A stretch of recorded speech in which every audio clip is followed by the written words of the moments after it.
Dia itu bermasalah. 10 tahun gak bisa kasih cucu. Dia mandul Reza. Ucap mertuaku agar suamiku terpengaruh.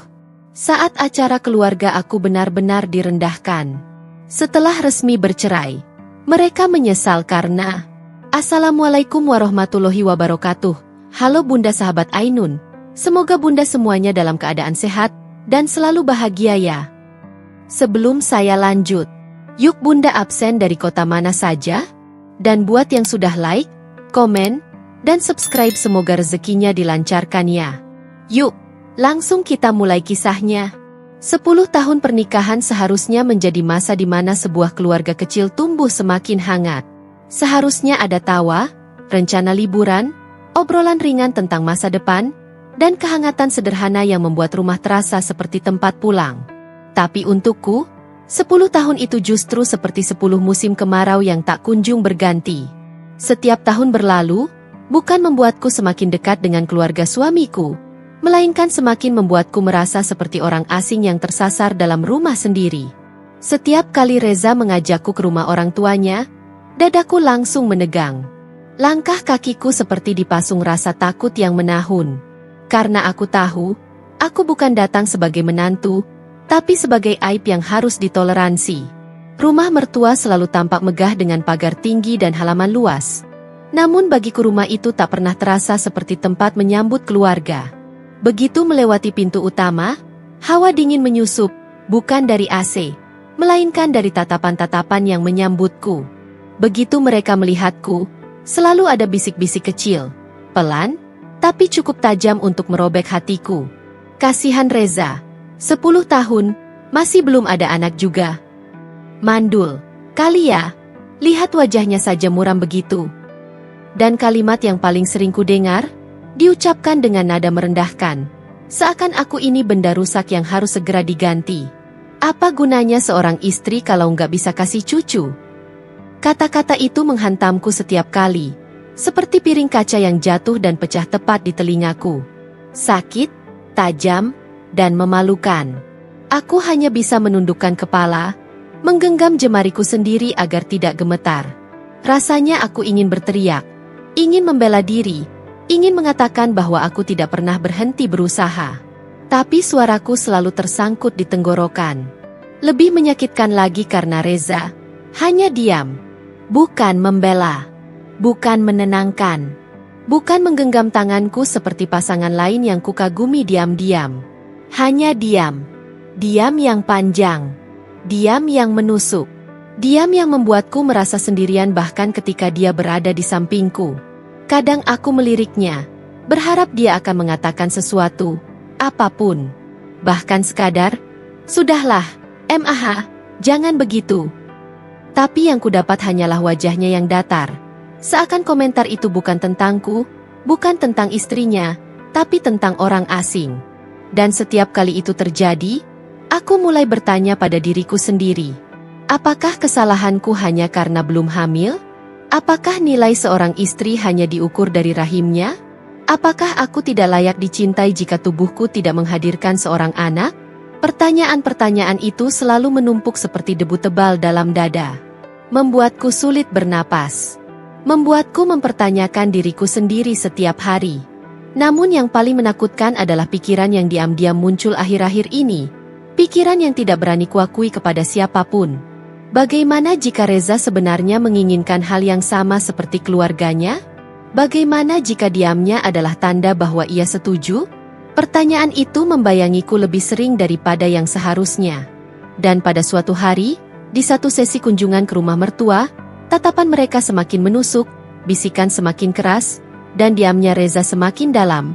Saat itulah aku mulai merasa bahwa badai yang selama ini kuprediksi perlahan-lahan mulai mengarah kepadaku.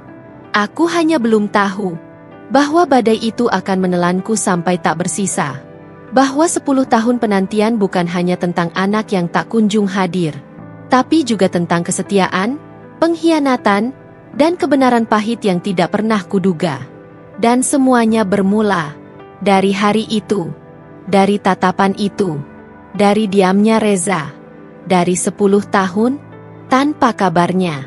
Fitnah itu datang bukan sebagai badai besar yang langsung menyapu habis, melainkan sebagai kabut busuk yang perlahan merayap masuk melalui celah-celah kecil yang selama ini ku coba tutup rapat. Kabut yang makin lama makin tebal, makin menusuk, hingga akhirnya memenuhi seluruh napasku. Hari itu, aku sedang duduk di ruang tamu rumahku sendiri, mencoba menenangkan pikiran setelah kunjungan keluarga yang melelahkan. Segelas teh hangat di meja pun tak sanggup menenangkan dadaku yang sesak. Sunyi rumah membuatku sadar betapa sedikitnya tempat aman yang kumiliki. Tiba-tiba ponselku berbunyi. Nama Dina, adik iparku, muncul di layar. Ia jarang sekali menghubungiku, apalagi langsung. Biasanya ia hanya menatapku diam-diam ketika aku di rumah mertua, seakan ingin bicara tapi tidak tahu caranya. Dialah satu-satunya orang yang tidak pernah melemparkan tatapan hina. Aku angkat dengan ragu. Dina? Ada apa?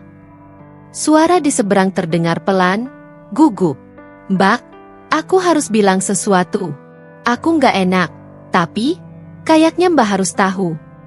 Dada ini langsung mengencang. Kemarin, pas Mbak sama Mas Reza pulang, Mama sama Tante ngomongin Mbak. Keras banget. Sampai-sampai aku dengar semua dari atas. Aku menunggu, menahan napas. Mereka bilang, suaranya tercekat. Mereka bilang, Mbak itu mandul. Makanya 10 tahun gak isi-isi. Kata itu, mandul, menusuk seperti pecahan kaca yang ditancapkan perlahan ke hati. Aku terdiam. Tak sanggup menegakkan punggung. Rasanya ruangan berputar. Seakan seluruh dunia menyusut dan menindihku. Aku tahu itu nggak benar. Mbak, lanjut Dina cepat. Aku dengar Mas Reza sama Mbak sudah cek ke dokter. Masalahnya bukan di Mbak, bukan di siapa-siapa. Cuma waktu yang belum berpihak. Bisikku lirih, menyelesaikan kalimatnya. Ya, tapi mereka nggak mau dengar. Mbak, mereka terus ulang-ulang itu. Sampai aku sendiri nggak kuat duduk di sana. Air mataku menetes tanpa ku sadari. Setiap kata yang Dina laporkan seakan membuka luka yang selama ini kututup rapat. Aku sudah tahu mertuaku sering menyindir. Tapi mendengar bahwa mereka menuduh dan menyebarkannya di keluarga besar, itu jauh lebih menyakitkan. Karena fitnah itu bukan hanya merendahkanku sebagai perempuan. Ia merusak kehormatan, harga diriku, dan martabatku sebagai istri. Namun yang paling menghancurkan adalah ketika Dina berkata, Mas Reza ada di situ, Mbak, tapi dia cuma diam. Hening. Diam yang sama. Diam yang sudah ku benci. Diam yang lebih tajam daripada kata-kata mertua. Setelah menutup telepon, aku duduk dalam sunyi yang panjang. Tanganku dingin, namun kepalaku panas, dipenuhi rasa sakit dan keterkejutan. Aku merasa seperti ditelanjangi dan dipermalukan tanpa pertahanan. Malam itu, ketika Reza pulang, aku mengumpulkan keberanian yang menahun untuk bertanya. Za, kamu tahu mereka bilang aku mandul? Ia berhenti membuka sepatu. Sorot matanya kosong. Lelah. Atau mungkin, bosan. Dia menghembuskan napas panjang. Ayla, sudah malam. Jangan mulai lagi. Mulai lagi? Suaraku pecah. Itu harga diriku, Reza. Fitnah. Kamu tahu dokter bilang kita baik-baik saja. Reza menatapku dengan raut yang tak bisa kubaca. Aku cuma nggak mau memperbesar masalah. Memperbesar masalah. Aku tertawa hambar. Jadi membiarkan mereka memfitnah istrimu bukan masalah? Dia mengusap wajahnya kasar. Sudahlah. Ayla, jangan dipikirkan. Kalimat itu, kalimat yang selama 10 tahun selalu ia gunakan untuk menutupi ketidakpeduliannya. Kalimat yang lebih menyesakan daripada hinaan itu sendiri. Jangan dipikirkan.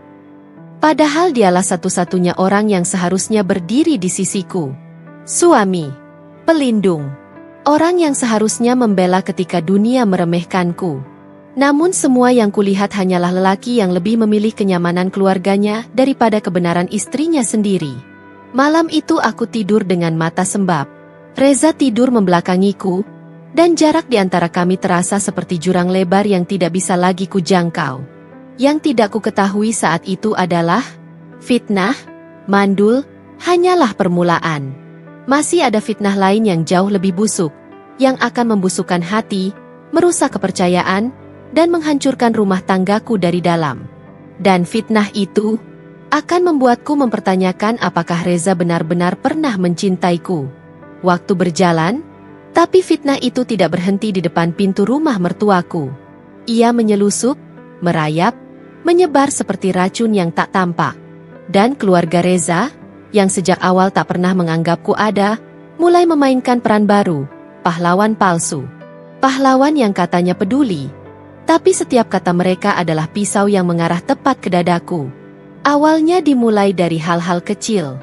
Dari percakapan keluarga yang sengaja diucapkan lebih keras agar aku dengar. Reza itu sayang sama keluarganya. Kasihan kalau garis keturunan berhenti di dia. Kadang disampaikan dalam candaan yang tak lucu. Za, kamu mau nunggu sampai ubanan baru punya anak? Dan puncaknya terjadi dalam sebuah pertemuan keluarga yang semestinya hangat. Aku sedang menuang teh ketika kakak perempuan Reza mendekat dengan senyum simpul. Senyum palsu yang selalu mengingatkanku pada seseorang yang sedang memilih-milih buah, bukan berbicara dengan manusia. Mbak Ayla, katanya dengan nada lembut yang membuat bulu kuduku berdiri.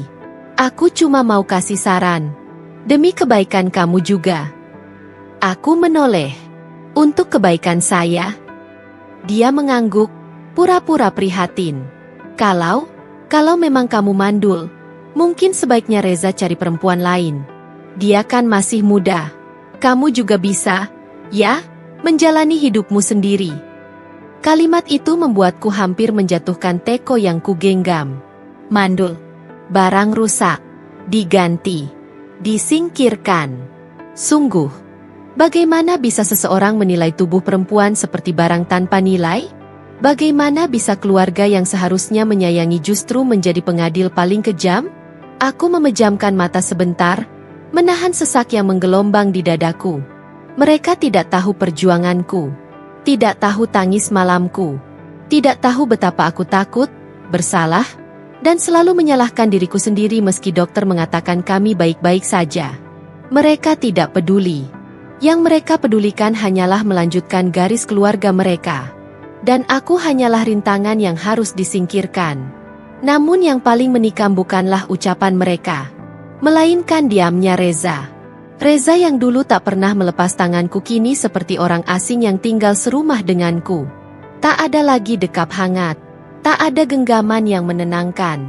Tak ada suara yang menegur keluarganya saat mereka mempermalukanku. Perlahan, ia berubah. Dia lebih banyak menghabiskan waktu di luar. Pulang lebih larut. Tidurnya membelakangiku, seolah aku adalah sesuatu yang mengganggu tidurnya. Setiap kali aku menanyakan tentang keluarganya yang terus menekan, jawabannya selalu sama. Ayla, stop. Mereka cuma khawatir.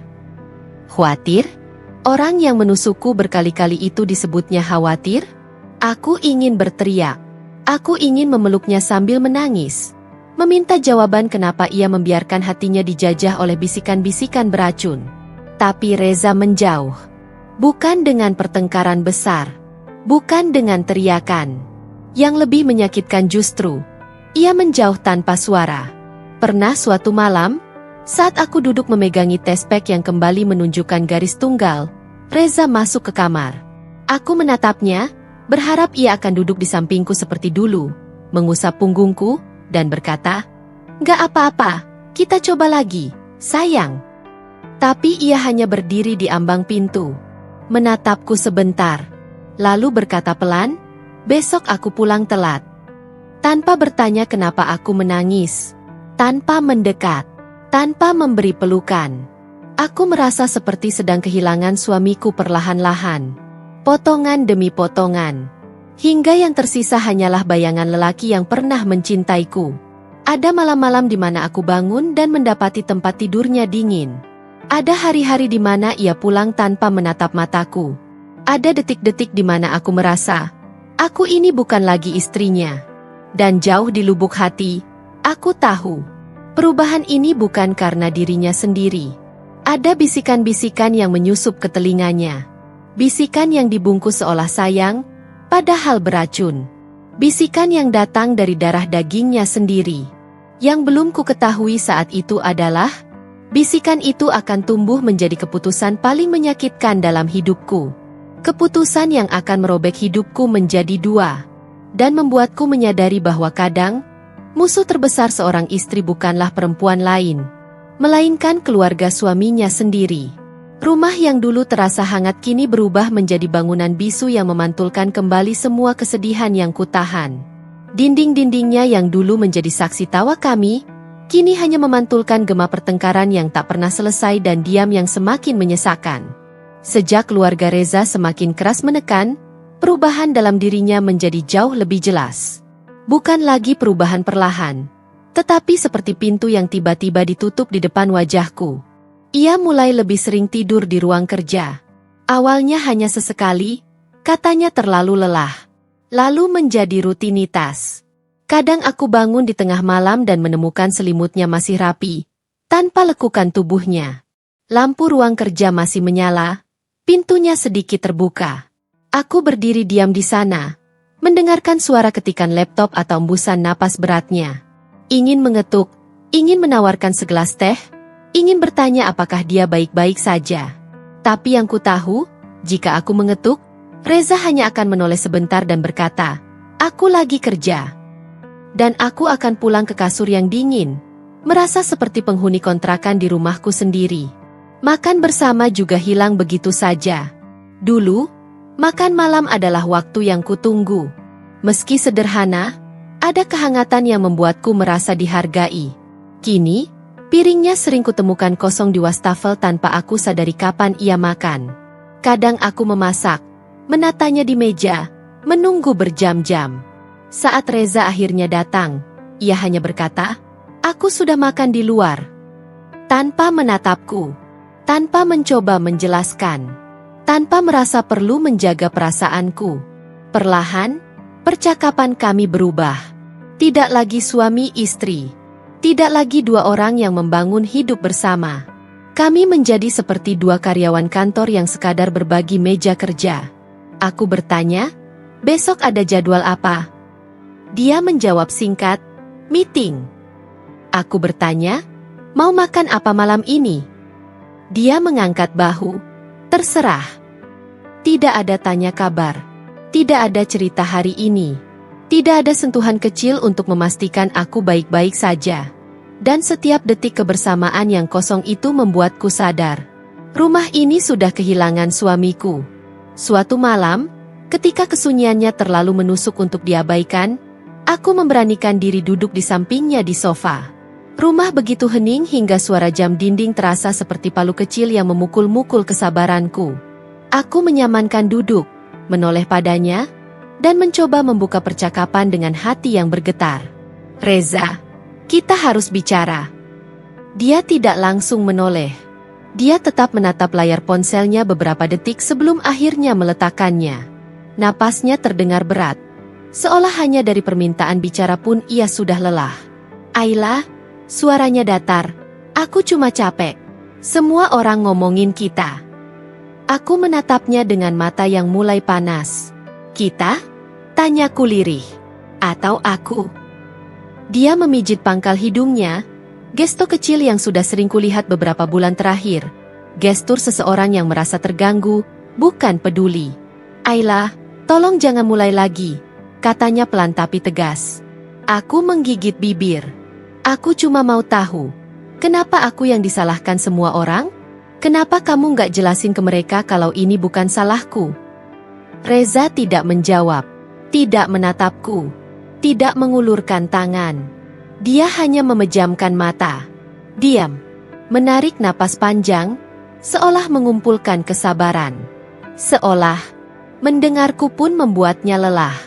Dan pada saat itu, aku merasa seperti berteriak tanpa suara di tengah ruangan yang terlalu besar, terlalu dingin, terlalu asing. Aku menatap wajahnya lama sekali. Wajah lelaki yang dulu kucintai tanpa ragu. Lelaki yang dulu menggenggam tanganku dan berjanji akan melindungiku dari apapun. Namun kini, dia tak lagi menjadi tempatku pulang. Malam itu aku sadar, sesadar-sadarnya, bahwa cinta kami bukan hanya retak, Bukan hanya terluka. Cinta kami sudah hilang. Digantikan oleh jarak, oleh dingin, oleh fitnah, oleh tekanan. Dan oleh Reza yang memilih diam daripada membela perempuan yang ia nikahi. Rumah ini bukan lagi tempatku disambut. Rumah ini hanya bangunan. Tempat aku tinggal, bukan tempat aku dipeluk. Dan semua keheningan itu hanya mengarah pada satu kenyataan pahit. Reza tidak lagi pulang kepadaku. Dan mungkin, sebentar lagi, dia tidak akan pulang sama sekali. Aku selalu tahu bahwa keluarga Reza tidak menyukaiku sepenuhnya. Tapi hari itu, aku baru benar-benar memahami bahwa ketidaksukaan mereka bukan sekadar ketus atau sinis, melainkan luka yang mereka sengaja pahatkan di tubuhku, sedikit demi sedikit, hingga aku hampir tidak bisa berdiri lagi. Acara keluarga besar itu digelar di sebuah rumah megah milik Paman Reza. Ruangannya dipenuhi tawa, parfum mahal, dan obrolan tentang kesuksesan-kesuksesan kecil yang sengaja dibesar-besarkan. Sejak kami datang, tatapan itu sudah terasa, tajam, menilai, memotong. Aku mencoba tersenyum. Aku mencoba tetap sopan. Aku mencoba tetap menjadi wanita yang mereka harapkan. Diam, ramah, dan tidak banyak menuntut. Tapi tidak ada yang siap dengan apa yang akan terjadi. Kami sedang berdiri di tengah ruangan ketika ibu mertua tiba-tiba mengetuk gelasnya dengan sendok, meminta perhatian. Suaranya khas, nyaring, tegas, dan penuh superioritas. Semua kumpul sebentar, katanya bangga, seolah akan mengumumkan sesuatu yang membahagiakan. Aku berdiri di samping Reza, menggenggam ujung dresku untuk menahan gugup. Tapi bukan kegugupan biasa. Ada firasat buruk yang berputar di dadaku, memaksa napasku menjadi pendek-pendek. Begitu semua mata menoleh ke arah kami, ibu mertua meletakkan tangan di dada dan menghela napas dramatis. Kami cuma ingin menyampaikan, katanya lantang, bahwa keluarga kami sedang menghadapi ujian. Beberapa orang mulai berbisik.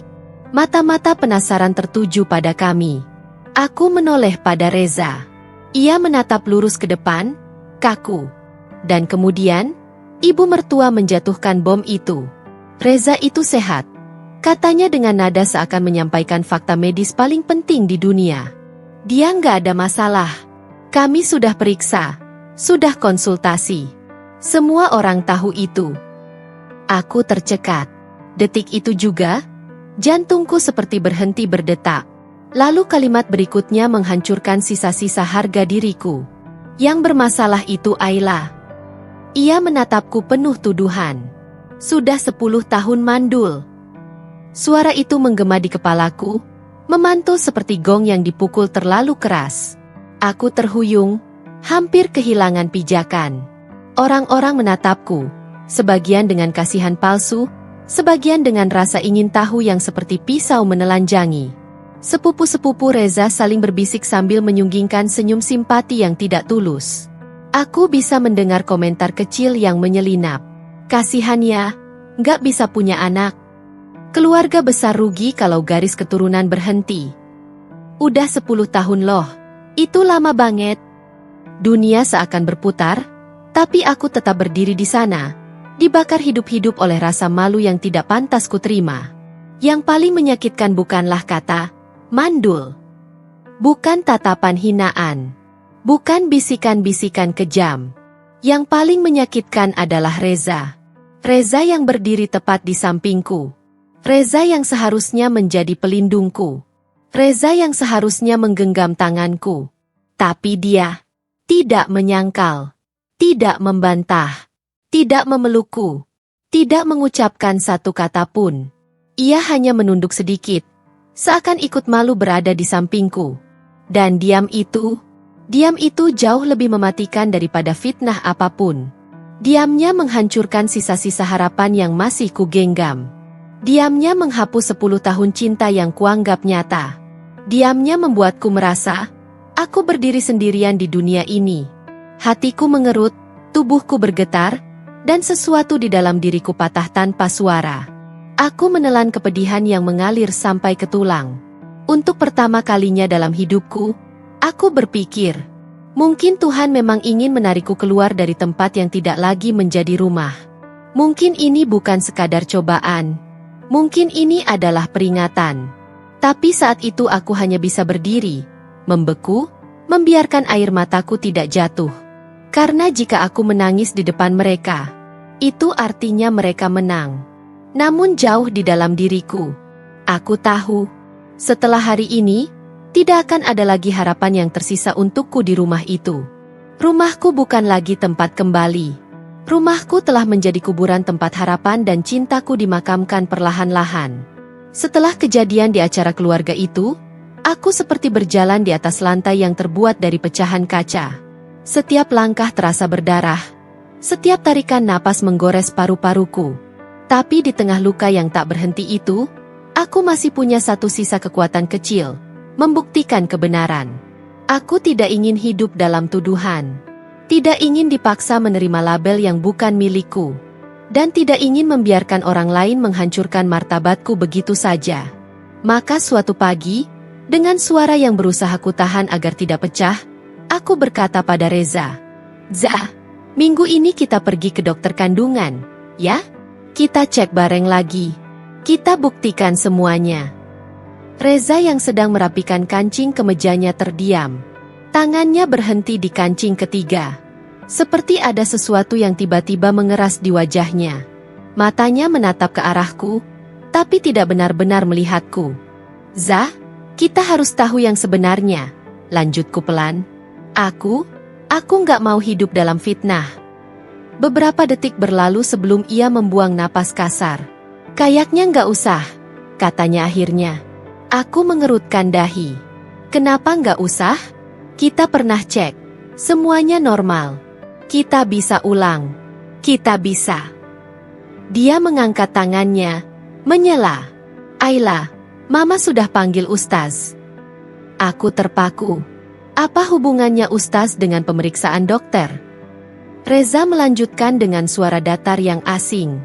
"Katanya aura kamu ketutup. Itu yang bikin kamu susah hamil."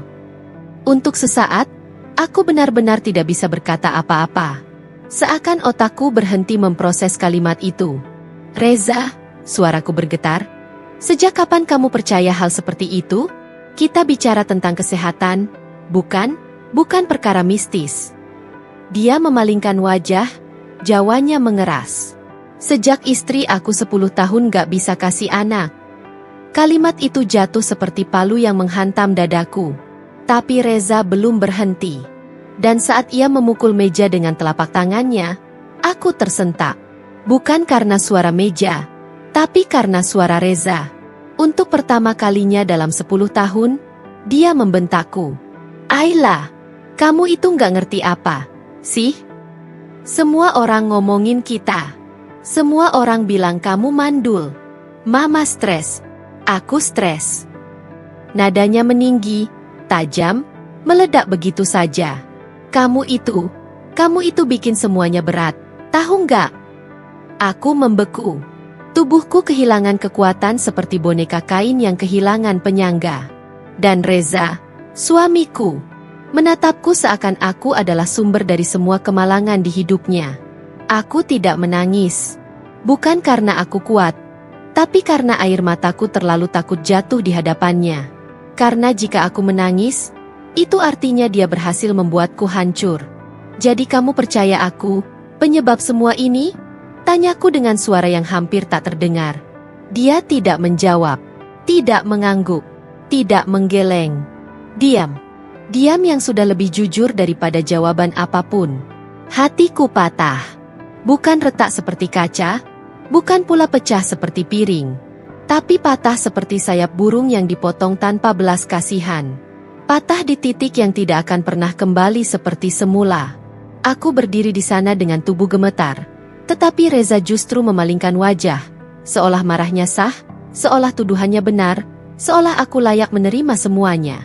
Di ruang tamu yang terasa semakin sempit, keadilan seperti ikut pergi meninggalkan kami. Meninggalkan aku. Meninggalkan perempuan yang hanya mencoba menjadi istri yang baik. Dan saat itu aku tahu, aku tidak hanya kehilangan suamiku. Aku kehilangan seseorang yang dulu berjanji akan memegang tanganku dalam suka dan duka. Hari itu, keadilan tidak memihakku. Hari itu, cinta tidak memihakku. Hari itu, hanya kesepian yang memelukku erat-erat. Hari itu, ruang sidang terasa seperti kotak kaca yang memerangkap napasku. Suara palu hakim yang mengetuk meja seharusnya membuat semuanya berakhir. Tapi justru terasa seperti mengiris bagian terakhir dari diriku yang masih mencoba bertahan. Aku duduk tegak, bukan karena aku kuat, tetapi karena aku tidak ingin mereka melihat aku roboh. Aku tidak ingin memberi mereka kemenangan itu. Reza duduk di kursi seberang. Dulu, dari jarak sejauh itu, dia hanya butuh menatapku untuk membuat hatiku tenang. Tapi sekarang, dia bahkan tidak mengangkat wajah. Tidak menatapku.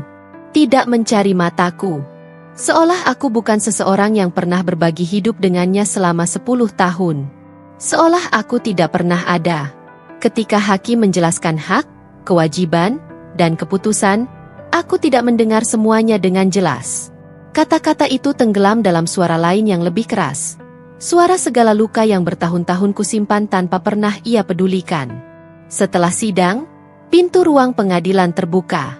Udara luar lebih panas dari biasanya, tetapi tubuhku justru menggigil. Di koridor, keluarga Reza berdiri berjejer seperti sedang menunggu hasil lomba. Ibu Reza menatapku dengan puas. Bibirnya terangkat tipis seperti baru saja memenangkan perang. Akhirnya selesai juga, katanya pelan tapi jelas, sengaja agar semua orang yang lewat bisa mendengarnya. Semoga kamu bisa bahagia dengan hidupmu yang mandul itu. Kata-kata itu tidak lagi membuatku marah. Tidak membuatku ingin membela diri. Yang kurasakan hanya hampa. Hampa yang luasnya seperti ruangan kosong yang baru dibangun. Tidak ada apa-apa di dalamnya, tapi tetap menyesakan. Adik iparku, Lila, berdiri di belakang mereka dengan wajah pucat. Dia satu-satunya yang sejak awal selalu memberiku pesan diam-diam, kabar kecil, dan permintaan maaf tersembunyi. Tatapannya penuh iba saat ia menggumam lirih. Mbak Ayla, maaf. Aku tidak apa-apa, jawabku lembut, meski seluruh diriku berteriak kalau aku sangat tidak baik-baik saja. Tapi jika aku menunjukkan kelemahanku, mereka akan merasa benar. Aku tidak akan memberi mereka itu. Reza melangkah melewatiku seperti orang asing di trotoar kota yang sibuk. Langkahnya cepat, seolah ingin menyelesaikan semua bab dalam hidup kami secepat mungkin. Setiap detik tumbukan sepatunya di lantai terasa seperti pukulan yang memerdekakan sekaligus melukai. Aku sempat berharap, bodoh sekali, bahwa dia akan menoleh. Sekadar menatapku sebagai seseorang yang pernah ia cintai. Atau sebagai seseorang yang pernah ia pilih. Tapi tidak. Dia berjalan pergi tanpa satupun pijakan hatiku yang tersisa. Tatapanku mengikuti punggungnya yang semakin menjauh. Dulu punggung itu adalah tempatku bersandar. Kini yang tersisa hanyalah punggung seorang pria yang membiarkan dunia meracuni hatinya, membiarkan istrinya dihancurkan oleh fitnah yang bahkan bukan berasal dari mulutnya sendiri. Sudah, bisikku pada diri sendiri. Sudah selesai. Tapi batinku tahu, selesai bukan berarti sembuh. Aku menapakkan kaki keluar dari gedung itu, membawa namaku kembali, hidupku kembali, tetapi dengan hati yang rapuh dan lelah. Rasanya seperti keluar dari rumah yang terbakar habis. Selamat, tetapi tidak utuh. Namun sesuatu yang tak pernah kusangka terjadi ketika aku menuruni tangga terakhir. Perutku mendadak terasa aneh. Seperti ada tarikan kecil di dalam sana. Rasa mual samar yang akhir-akhir ini sering kualami kembali muncul. Dan entah mengapa, dada kiriku terasa berdebar aneh. Tidak seperti kecemasan. Lebih seperti sebuah bisikan yang belum ingin kupercaya. Aku menghela napas panjang. Bukan. Tidak mungkin. Atau, mungkinkah? Hari itu, aku berjalan pergi dari pernikahan yang runtuh.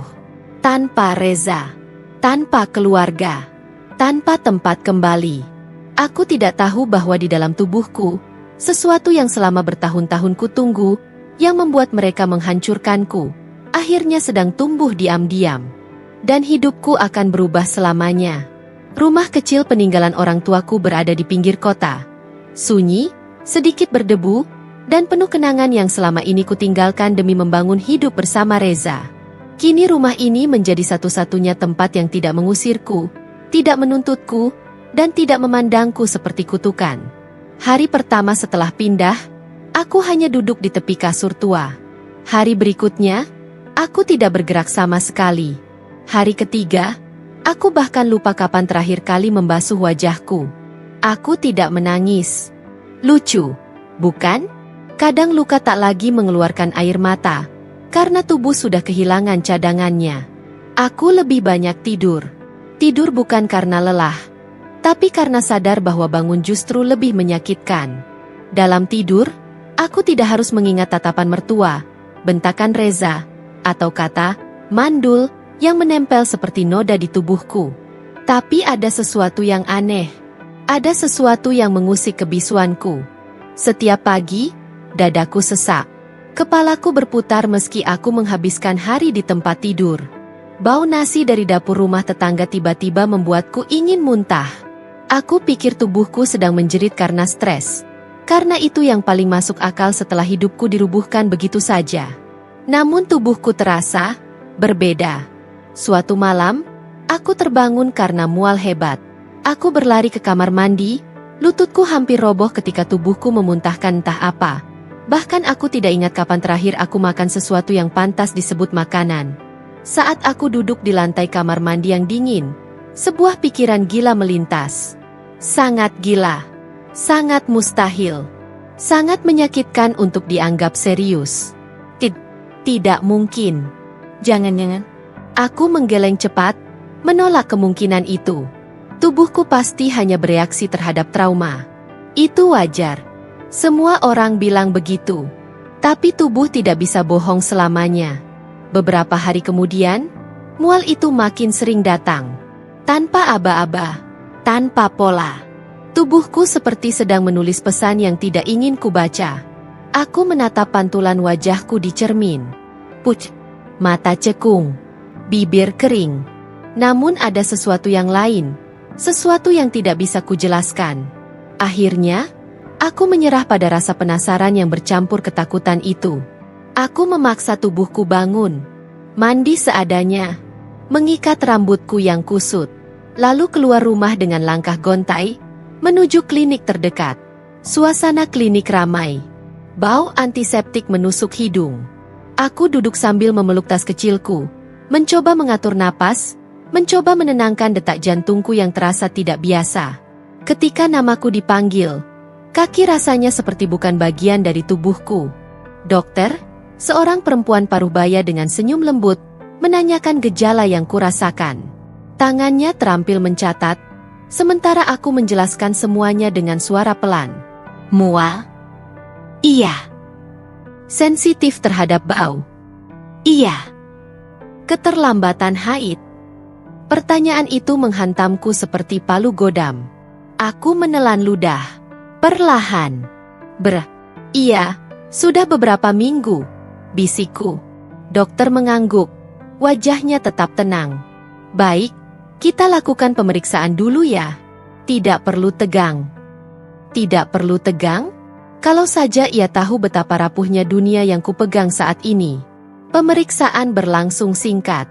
Tubuhku seperti bergerak otomatis. Aku tidak benar-benar hadir. Pikiranku terombang-ambing di antara harapan yang sudah lama mati dan ketakutan yang terlalu hidup. Lalu dokter kembali duduk di hadapanku. Ayla, katanya lembut. Jantungku berdetak tak karuan. Tubuhku menegang. Ruangan terasa mengecil. Dia tersenyum. Senyum hangat, tidak terburu-buru, tidak menghakimi. Senyum yang selama 10 tahun tidak pernah kudapatkan dari keluarga Reza. Selamat. Suara itu menembus dinding jiwaku. Kamu hamil. Waktu berhenti. Seolah seluruh bunyi di dunia, suara AC, langkah perawat, suara pintu terbuka, semua menghilang. Yang tersisa hanyalah suaranya yang bergema berkali-kali. Aku. Dalam sekejap, biji-biji air mengumpul di sudut mataku. Bukan air mata sedih. Bukan juga bahagia. Lebih seperti pecahan-pecahan emosi yang menabrak satu sama lain. Ketika dokter melanjutkan penjelasannya tentang usia kehamilan, aku tidak mendengarnya dengan jelas. Yang ku tahu hanyalah satu hal. Di saat seluruh dunia membuangku, meninggalkanku, memfitnahku, menyalahkanku, tubuhku justru sedang memberiku kehidupan baru. Sesuatu tumbuh di dalam diriku. Sesuatu yang tidak mereka sangka. Sesuatu yang tidak mereka inginkan, tapi sangat kubutuhkan. Aku keluar dari klinik itu dengan langkah goyah. Bukan karena lemah, tapi karena untuk pertama kalinya setelah lama tenggelam, aku merasakan sesuatu yang nyaris kulupakan. Harapan. Tipis. Kecil. Tapi nyata. Dan dengan harapan kecil itu, aku tahu. Aku tidak sepenuhnya runtuh. Masih ada bagian diriku yang bertahan. Bagian yang ingin hidup. Bagian yang ingin melanjutkan segalanya. Tanpa mereka. Suara detak itu, kecil, cepat. Seperti ketukan jari mungil yang berusaha memanggilku dari balik air mata yang sudah kering sejak lama. Dup-dup-dup-dup. Ritmenya teratur. Lembut. Hidup.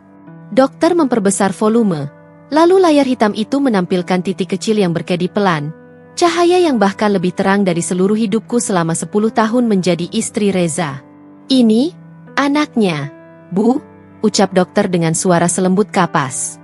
Dadaku mengencang. Tanganku gemetar saat menutup mulut. Rasa sesak naik ke tenggorokan. Tetapi bukan sesak yang memukulku sampai tak bisa bernapas.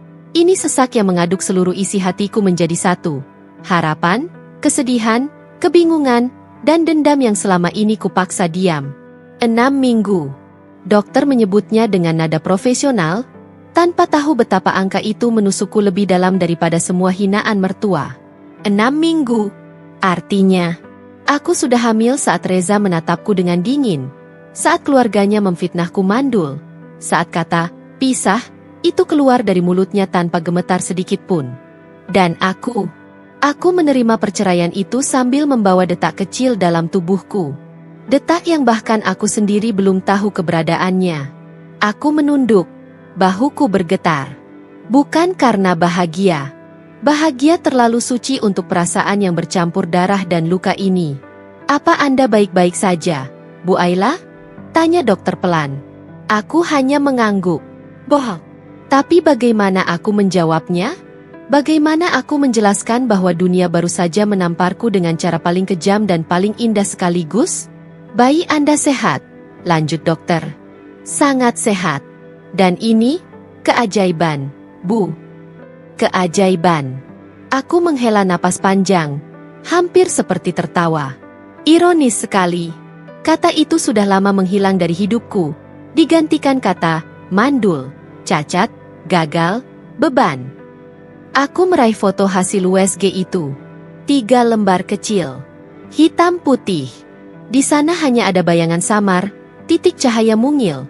Tapi bagiku, itu lebih berarti dari apapun yang pernah diberi Reza selama 10 tahun pernikahan kami. Saat aku keluar dari ruang USG, dunia terasa berbeda. Angin menerpa wajahku dengan cara yang sama seperti dulu. Tetapi kini tubuhku sadar bahwa aku tidak lagi sendirian. Aku mengusap perutku yang masih datar, seolah ingin meyakinkan diri bahwa semuanya nyata. Di tangga rumah sakit, aku berhenti. Kedua kakiku terasa berat, bukan karena kelelahan, tapi karena kenyataan baru yang harus kutanggung. Air mata mulai turun. Satu persatu. Diam-diam. Tanpa suara. Seorang perempuan, yang sudah dicap mandul, diceraikan, diusir, dan dipermalukan, ternyata sedang mengandung kehidupan sejak sebelum semuanya hancur. Aku memejamkan mata. Tiba-tiba kenangan-kenangan itu menyerbu. Reza yang berkata, aku butuh keturunan. Mertuaku yang memaki, Ayla itu mandul. Bawa sial. Saudara ipar yang menuduhku sebagai masalah keluarga. Dan hari ketika aku melangkah keluar dari pengadilan sebagai perempuan yang ditinggalkan tanpa rasa bersalah sedikit pun. Semua kata itu kini memantul balik kepada mereka. Bukan karena aku ingin balas dendam. Tapi karena hidup memang punya caranya sendiri untuk menunjukkan siapa yang benar dan siapa yang tidak. Aku menyeka air mataku dengan punggung tangan. Perutku, atau mungkin bayi itu, seakan menegurku, memberi dorongan halus yang membuatku berdiri lebih kuat. Tidak apa-apa, bisikku. Mulai sekarang, hanya ada kita berdua. Aku menggenggam erat foto USG itu. Untuk pertama kalinya setelah sekian lama, aku merasa dunia tidak sepenuhnya ingin menjatuhkanku. Tetapi satu hal yang kusadari dengan sangat jelas. Kabar ini tidak hanya mengubah hidupku. Ini akan mengubah hidup semua orang yang pernah merendahkanku. Aku tidak tahu kapan kabar kehamilanku akan sampai ke kuping Reza atau keluarganya. Tapi ketika itu terjadi, dunia mereka yang selama ini merasa berhak menilai tubuh dan kehidupanku akan runtuh berkeping-keping. Dan aku tidak berniat menyelamatkannya. Aku sudah terlalu lama berusaha menyelamatkan orang lain. Kini saatnya menyelamatkan diriku sendiri. Dan detak kecil yang baru kutemukan hari ini. Kabar itu menyebar lebih cepat daripada penyakit. Aku tidak tahu siapa yang menyampaikannya. Bisa jadi tetangga yang melihatku di klinik, bidan yang tanpa sengaja menyebut namaku, atau mungkin adik ipar yang masih punya hati untuk tidak memandangku sebagai kutukan. Yang jelas, itu sampai ke telinga keluarga Reza. Dan mereka datang. Hari itu, hujan turun pelan. Bukan hujan deras yang dramatis, hanya rintikan lembut yang membuat udara menjadi dingin. Aku duduk di ruang tamu rumah kecil peninggalan orang tuaku, memandangi foto USG yang kini kusimpan dalam bingkai murah. Lalu pintu diketuk. Tidak pelan. Tidak sopan, keras, tergesa-gesa, seperti orang yang akhirnya sadar sesuatu yang penting sudah terlanjur hilang. Saat kubuka pintu, Reza berdiri di sana. Puc, matanya merah, entah karena hujan atau karena menangis. Di belakangnya, mertuaku berdiri kaku, wajahnya penuh ketakutan yang tersamar. Ayla, suara Reza serak. Kita bisa bicara. Aku tidak menjawab. Aku hanya menahan pintu agar tidak terbuka terlalu lebar. Bukan karena aku takut, tapi karena aku tidak ingin rumah ini, satu-satunya tempat yang masih utuh, ternodai oleh mereka. Mertuaku maju selangkah. Ayla, nak, kenapa kamu gak bilang dari awal? Kamu. Dari awal, aku menyela pelan. Suara itu tenang, tetapi aku bisa merasakan ujung getirnya. Mereka terdiam. Aku menarik napas, menahan gemuruh di dadaku. Kalian sudah menentukan kesimpulan bahkan sebelum bertanya. Kalian menyebutku mandul. Kalian mempermalukanku. Kalian mengusirku dari hidup anak kalian. Mertuaku menunduk. Wajahnya berubah jadi topeng penyesalan. Sebuah ekspresi yang kalau kulihat 10 tahun lalu, mungkin akan mampu meluluhkan hatiku. Tapi sekarang, maafkan kami. Suara mertuaku pecah. Kami keburu suzon. Kami pikir kamu. Itu masalahnya. Aku memotong lagi. Lebih lembut, tapi lebih menusuk. Kalian tidak pikir. Kalian hanya tuduh. Reza menelan ludah. Langkahnya goyah. Ayla, tolong dengar aku. Aku menatapnya. Pria yang dulu ku cintai. Pria yang dulu ku peluk setiap malam. Pria yang akhirnya lebih memilih kepercayaan keluarganya daripada istrinya sendiri. Aku salah, katanya lirih. Aku bodoh. Aku dipengaruhi mama. Aku panik. Tekanan keluarga besar. Aku. Reza. Namanya kubisikkan, tapi ia langsung terdiam seperti dipukul. Aku tidak peduli apa alasanmu. Tekanan keluarga, bisikan saudara, ego pria, semua itu tidak mengubah kenyataan. Langkahnya melemah. Kau memilih percaya pada fitnah. Kau memilih diam saat mereka menjatuhkanku. Kau memilih pergi saat aku masih memohon agar rumah tangga ini diperjuangkan. Reza menutup wajahnya dengan kedua tangan. Lalu, dia berlutut. Tidak pelan. Tidak elegan. Jatuh. Seperti seseorang yang baru sadar telah menabrak sesuatu yang tidak bisa diperbaiki. Ayla, aku mohon. Suaranya pecah. Aku menyesal. Aku salah. Beri aku kesempatan. Aku siap bertanggung jawab. Aku siap jadi ayah. Aku siap memulai semuanya dari awal. Kata-kata itu mungkin dulu bisa membuatku menangis bahagia. Sekarang, bahkan tidak membuat hatiku bergerak. Aku memandang Reza yang berlutut di lantai rumahku, basah oleh hujan. Mertuaku berdiri di belakangnya, menangis terisak. menutupi wajahnya dengan kerudung. Tetapi jiwaku tetap hening. Sepi. Tidak ada ruang tersisa untuk mereka. Reza, aku menghela napas panjang. Kau menyesal bukan karena kehilangan aku. Kau menyesal karena mengetahui bahwa masalahnya bukan aku. Matanya melebar. Ia ingin menyangkal, tapi aku mengangkat tangan, menghentikannya. Andai kata aku benar-benar mandul, lanjutku dengan suara yang tidak bergetar sedikit pun. Kau tidak akan pernah datang ke sini. Tidak akan berlutut. Tidak akan menyesal. Reza menunduk dalam-dalam. Bahunya naik turun, menahan tangis yang selama ini mungkin ia anggap tidak pantas bagi seorang pria. Penyesalanmu terlambat, kataku lirih. Terlalu terlambat. Mertuaku menangis lebih keras. Tetapi aku tidak lagi mampu merasa kasihan pada perempuan yang selama bertahun-tahun melemparkan luka seperti batu ke arahku. Ayla, bolehkah kami, setidaknya melihat cucu kami? Tanyanya pelan, penuh harap. Aku menggeleng. Bayi ini bukan obat penyesalan kalian. Aku memegang bingkai USG di dadaku, merasakannya dengan seluruh tubuhku. Bayi ini adalah hidup baruku. Bukan beban yang harus aku bagi pada orang-orang yang tidak pernah menganggapku manusia. Reza terdiam. Mertuaku terdiam. Rumah kecil itu dipenuhi keheningan yang memotong napas. Aku menarik napas, menutup sebagian pintu. Aku tidak membenci kalian, ujarku pelan. Aku hanya tidak butuh kalian lagi. Lalu aku menutup pintu. Suaranya pelan, tidak dramatis, tidak marah, tidak membanting. Tapi bagi mereka, itu adalah suara yang akan mereka dengar selamanya.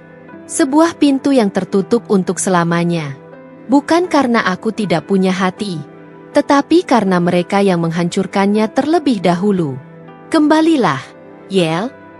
Suara Reza bergetar, seakan seluruh penyesalan bertumpuk di tenggorokannya dan siap pecah kapan saja.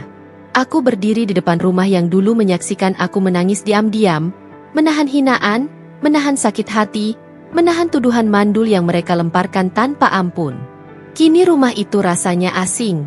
Bukan lagi tempat pulang. Hanya bangunan penuh kenangan buruk yang tak ingin kusentuh lagi. Reza melangkah setengah meter mendekat, tapi aku mundur setapak. Dia berhenti, seolah sadar jarak itu bukan hanya fisik, tapi sudah menjadi dinding kokoh yang tak bisa ditembus lagi. Aku salah, ujar Reza. Aku dipengaruhi mama, saudara-saudara. Aku bodoh. Aku takut. Tapi, tolong beri aku kesempatan untuk memperbaikinya. Mertuaku terisak keras di belakangnya, memegangi dadanya seolah kehilangan napas. Maafkan mama, mama nggak tahu. Mama menuruti omongan orang, mama pikir kamu memang, ya Allah, mama keterlaluan, tolong beri kesempatan. Kesempatan. Kata itu bergema di udara seperti ironi. Aku mengelus perutku yang mulai membesar. Gerakan lembut ini seperti mengingatkanku pada malam-malam ketika aku menangis sendirian.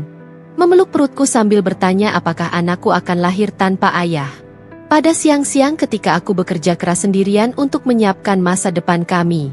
Pada detik-detik ketika aku diusir tanpa sisa harga diri, dianggap tidak berharga hanya karena seorang dokter berkata, belum tentu kamu yang bermasalah.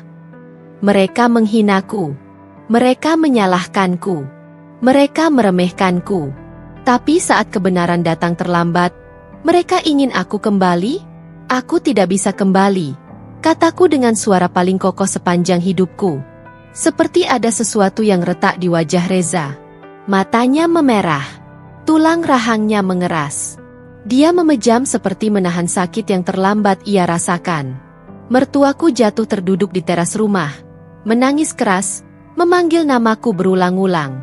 Tapi aku hanya memandang mereka dengan hati yang sudah selesai menjadi korban. Bukan aku yang pergi, tapi kalian yang melepas, ujarku pelan. Dan tidak ada yang bisa kembali ke tempat yang membuatnya hancur. Reza membuka mata perlahan, suaranya pecah. Aku masih suamimu, aku masih. Kita sudah selesai, Za.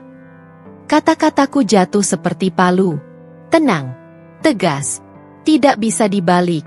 Mulai sekarang, lanjutku, mengusap perutku dengan lembut, Aku memilih hidup yang tidak membuatku takut, tidak membuatku merasa kurang, tidak membuatku harus memohon dicintai.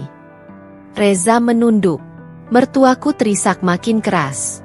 Tapi aku berbalik, melangkah pergi. Tidak menoleh, tidak menyesal. Untuk pertama kalinya setelah 10 tahun dihina, aku benar-benar merasa bebas. Bagian atas formulir, bagian bawah formulir. Bulan demi bulan berlalu. Keheningan yang dulu menakutkanku kini berubah menjadi ruang aman. Tempat aku bisa bernapas tanpa dihakimi. Tempat aku bisa tidur tanpa mendengar bisikan menyakitkan dari keluarga yang seharusnya melindungi.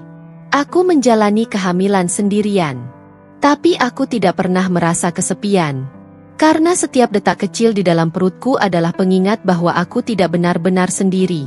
Ada kehidupan yang tumbuh dengan penuh keberanian. Di tengah luka, di tengah fitnah, di tengah penolakan yang begitu tajam dulu. Aku sering menatap bayangan di cermin. Tubuhku berubah, tapi mataku kini berbeda. Tidak ada lagi ketakutan. Tidak ada lagi rasa, tidak cukup. Yang ada hanya ketegasan, ketenangan, dan keyakinan bahwa hidupku akhirnya berjalan ke arah yang benar. Orang-orang di sekitarku, tetangga baru, teman kerja, bahkan pemilik kontrakan, memberiku perhatian kecil yang tidak pernah kudapat dari keluarga mantan suamiku. Mereka tidak tahu betapa besar artinya ketika seseorang bertanya, "YL, kamu baik-baik saja? Butuh bantuan?" Tanpa suara meremehkan, tanpa tatapan menghina. Hari persalinan itu datang saat hujan turun pelan. Seperti dunia menurunkan tirai lama dan membuka yang baru. Rasa sakitnya luar biasa. Tapi anehnya aku merasa kuat.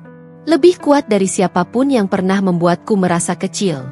Ketika akhirnya tangisan pertama itu pecah, jeritan mungil yang memenuhi ruang bersalin, aku menutup mata. Air mataku jatuh begitu saja. "Selamat datang, sayang," bisikku sambil memeluknya.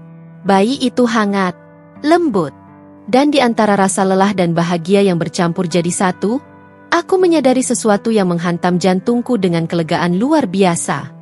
Dia adalah bukti bahwa aku tidak pernah rusak, tidak pernah mandul, tidak pernah kurang. Selama ini aku hanya berada di tempat yang salah, bersama orang yang salah. Dan kini aku akhirnya memilih tempat yang tepat. Hidupku sendiri. Beberapa hari setelah pulang dari rumah sakit, aku duduk di balkon kecil apartemenku, menggendong bayiku yang tidur damai di dada. Lampu kota berkelip, suara kendaraan samar terdengar di kejauhan, tapi malam itu terasa begitu tenang. Aku sudah melaluinya, gumamku pelan. Aku sudah keluar dari neraka itu. Di ponselku, masih ada pesan-pesan tak terbaca dari Reza dan keluarganya. Kata-kata penyesalan, permintaan maaf, bujuk rayu untuk kembali, untuk memberi kesempatan. Tapi aku tidak membukanya. Tidak ada alasan untuk itu. Yang kubutuhkan ada di lenganku sekarang. Hidup yang tumbuh dari luka, tapi tidak membawa luka itu bersamanya. Hidup yang membuat semua air mata dan kesakitan dulu terasa layak. Aku menatap langit malam dan menarik napas panjang. Aku bukan lagi Ayla yang dihina. Aku bukan lagi Ayla yang dituduh mandul, dimaki, dicampakkan. Aku adalah Ayla yang bangkit. Ayla yang penuh. Ayla yang utuh. Dan untuk pertama kalinya sejak pernikahanku dimulai dulu, aku benar-benar bahagia, tanpa harus meminta izin dari siapapun untuk merasakannya.